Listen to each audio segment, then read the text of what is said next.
हिमाचल शराब में धुत कांग्रेस नेता ने लांघी सीमा, गांव में महिलाओं से की निजता, हुई चित्तर परेड। नमस्कार, न्यूज़ चैनल हिमाचल देख रहे हैं आप और मैं हूं मोहन। आप कहां से यह वीडियो देख रहे हैं कमेंट करके ज़रूर बताएं। हिमाचल प्रदेश के ऊना जिले की रिपुआ मिश्रा पंचायत में एक युवक को लेकर विवाद सामने आया है।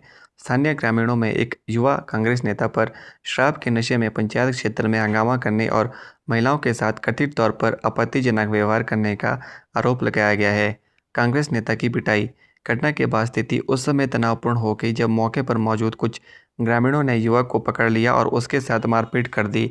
बताया जा रहा है कि घटनाक्रम के दौरान पंचायत क्षेत्र में लगे निगरानी कैमरों में कुछ दृश्य रिकॉर्ड हुए हैं। सीसीटीवी फुटेज की बात सामने आने के बाद स्थानीय स्तर पर मामले को लेकर चर्चाएं और तेज हो गई है। हालांकि अभी यह स्पष्ट नहीं है कि कैमरों में पूरी घटना रिकॉर्ड हुई है या केवल घटनाक्रम का कुछ हिस्सा ही उसमें दिखाई देता है। नशे की हालत में आरोपी। स्थानीय लोगों के मुताबिक युवक कथित तौर पर शराब के नशे में पंचायत क्षेत्र में आता है। ग्रामीणों का आरोप है कि वहां पहुंचने के बाद उसका कुछ महिलाओं के साथ विवाद हो गया। देखते देखते बातचीत से कथित रूप से गाली गलौज और अभद्र व्यवहार का रूप ले लिया। मौके पर मौजूद लोगों ने जब स्थिति बिगड़ती देखी तो उन्होंने हस्तक्षेप किया। इसी दौरान युवक और ग्रामीणों के बीच भी विवाद बढ़ गया। इसके बाद कुछ लोगों ने युवक को पकड़ लिया और उसके साथ मारपीट कर दी। कैसे शुरू हुआ विवाद? घटना के बाद पंचायत क्षेत्र में काफ़ी देर तक इस मामले को लेकर लोगों के बीच चर्चा होती रही। स्थानीय लोग मामले की निष्पक्ष जांच की मांग कर रहे हैं ताकि यह साफ हो सके कि विवाद की शुरुआत किस बात को लेकर हुई और घटनाक्रम के दौरान वास्तव में क्या हुआ था। इस पूरे मामले में पंचायत क्षेत्र में लगे सीसीटीवी कैमरे अहम माने जा रहे हैं।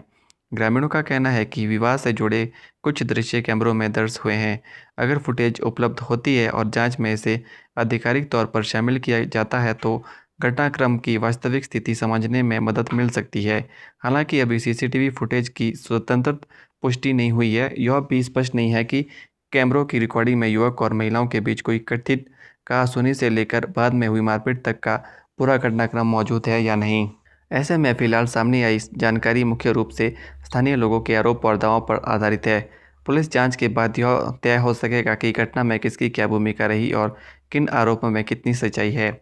युवक के साथ मारपीट भी जांच का हिस्सा। महिलाओं के साथ कथित अभद्र व्यवहार के आरोपों के साथ साथ युवक के साथ हुई मारपीट भी मामले का अहम हिस्सा है। किसी व्यक्ति पर आरोप लगने के बाद उसके साथ मारपीट करना कानून उचित नहीं माना जाता। यदि घटना की शिकायत पुलिस तक पहुंचती है तो जांच में दोनों पक्षों से जुड़े घटनाक्रम को देखा जा सकता है।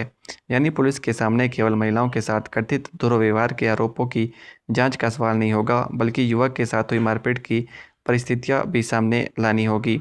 मौके पर मौजूद लोगों के बयान और सीसीटीवी रिकॉर्डिंग जैसी चीज़ें इस जांच में महत्वपूर्ण हो सकती है।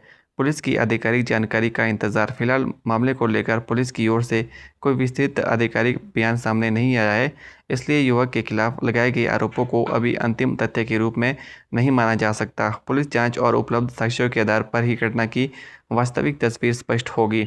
स्थानीय लोगों के बीच इस बात को लेकर भी चर्चा है कि सार्वजनिक स्थान पर विवाद की स्थिति पैदा होने से पहले मामला क्यों नहीं संभाल पाया और बाद में मारपीट तक कैसे पहुंच गई। घटना को लेकर ग्रामीणों में नाराजगी है। कानून हाथ में लेने से बचने की अपील। लोगों का कहना है कि महिलाओं के सम्मान से जुड़ा कोई भी मामला गंभीरता से लिया जाना चाहिए और शिकायत होने पर उचित कानूनी कार्रवाई होनी चाहिए। साथ ही ऐसी परिस्थितियों में भीड़ द्वारा खुद किसी व्यक्ति को दंडित करना उचित नहीं है। अगर किसी व्यक्ति पर दुर्व्यवहार या किसी अन्य गलत हरकत का आरोप है तो इसकी सूचना पुलिस को दी जानी चाहिए ताकि कानून के अनुसार कार्रवाई हो सके।